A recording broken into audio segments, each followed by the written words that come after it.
ঠেকাইতে পারবা না, ঠেকাইতে পারবা না।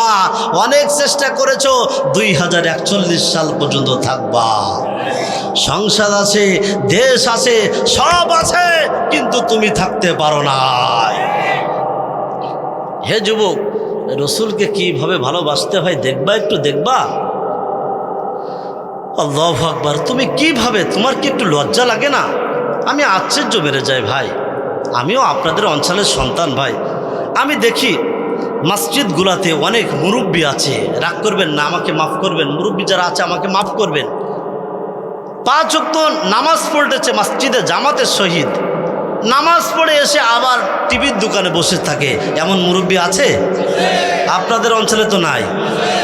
আরে তোমার লজ্জা লাগে না? তুমি মুরব্বী মানুষ, তোমার দাড়িগুলো সাদা হয়ে গেছে, তোমার এক ঠ্যাং কবরে চলে গেছে, যে কোনো সময় তোমার ডাক আসতে পারে।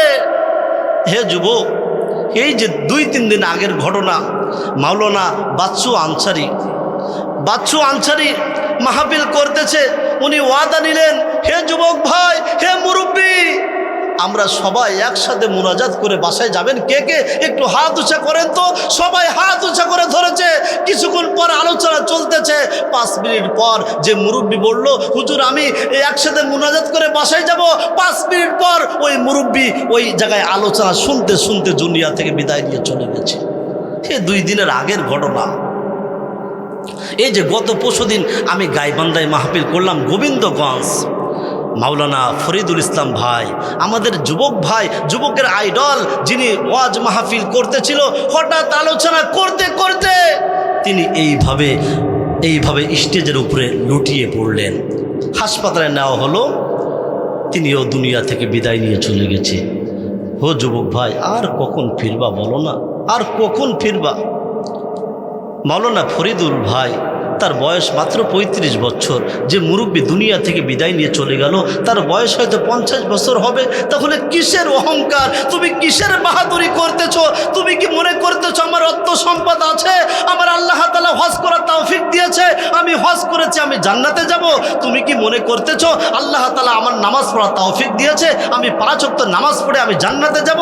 না না, অত সোজা না। যদি আল্লাহ রহম করে তাহলে জান্নাতে যাওয়া সম্ভব। কারণ এই গভীর রাত হয়েছে, দেখেন না, মেম্বারের দরজা বন্ধ, চেয়ারম্যানের দরজা বন্ধ, এমপির দরজা বন্ধ, সকল দরজা বন্ধ হয়ে গেছে। বলেন তো একজনের দরজা খোলা, তার নাম কি? আমার আল্লাহ তাআলা যদি ডাক দিয়ে বলে, ও আব্দুর রহমান, সারা জীবন ভালো কাজ করেছো, আমি কোনোটাই কবুল করি নাই, ওই যে গভীর রাত্রেবেলায় কোরআনের মাহফিল শুনেছো, একসাথে মুনাজাত করে চলে গিয়েছো, আমার ওই ইবাদতটা বেশি কবুল হয়েছে, আমার পছন্দ হয়েছে, যাও যাও আব্দুর রহমান, চিন্তা করো না, জান্নাতে চলে যাও। আল্লাহ পারেন কিনা? তো অহংকার করবেন না প্রিয় ভাই, অহংকার করবেন না। কার জন্য কখন মৃত্যু চলে আসে আমরা কেউ জানি না।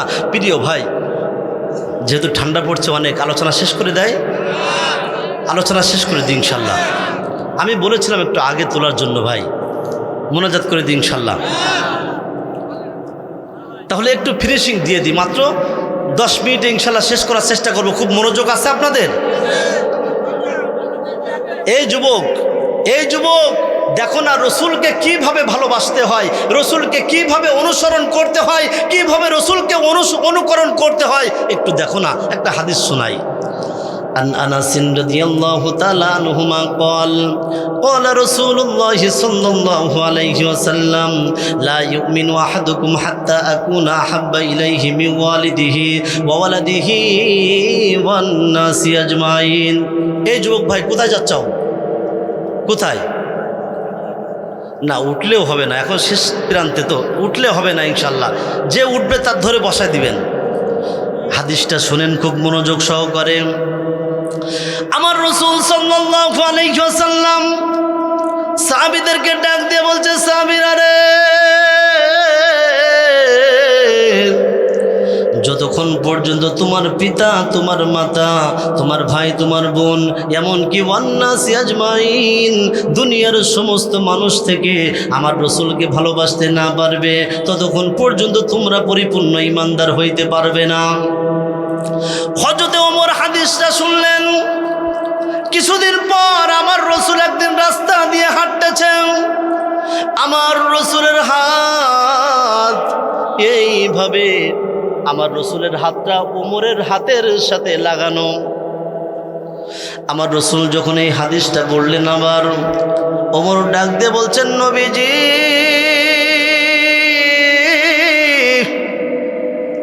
আমার মন বলতেছে দুনিয়ার সবচেয়ে আপনাকে মোহাব্বত করি, আপনাকে ভালোবাসি। আমার মন বলতেছে আমার জীবন থেকে এখনো আপনাকে মোহাব্বত করতে পারি নাই। আমার রসুল ডাক দিয়ে বলছে, ও ওমর, এখনো তুমি পরিপূর্ণ ইমানদার হইতে পারো নাই। কিছুক্ষণ পর ওমর চুপচাপ বসে থাকলেন।